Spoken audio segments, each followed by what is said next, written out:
Një projekt ligji i ri për Policinë Bashkiake sjell transformimin rrënjësor të këtij institucioni, duke e larguar ndjeshëm nga modeli aktual i një strukture thjesht administrative në varësi të bashkive dhe duke afruar drejt një organizimi të unifikuar në nivel kombëtar me hierarki, standarde dhe kontroll të centralizuar shtetëror.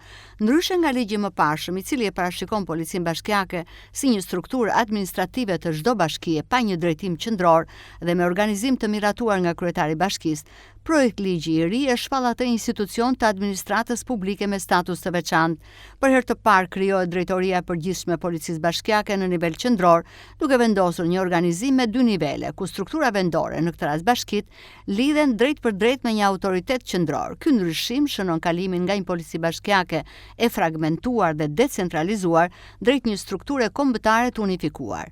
Mënyra e buxhetimit nuk ndryshon. Allokimi i fondeve do të bëhet nga bashkia për policinë e saj, përkatëse bashkiake.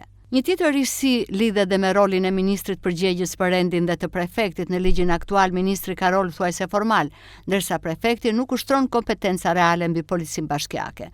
Projekt ligji i ri i jep ministrit rol drejtues politik dhe teknik, duke i njohur kompetencën për të përcaktuar praktikat kombëtare, për të nxjerrë udhëzime detyruese dhe për të standardizuar procedurat. Prefekti nga ana tjetër shndrohet në një hallkë kyçe koordinuese mes Policisë Bashkiake dhe Policisë së Shtetit. Në thelb, projekt ligji i ri ndjeshëm kontrollin shtetëror mbi këtë strukturë vendore.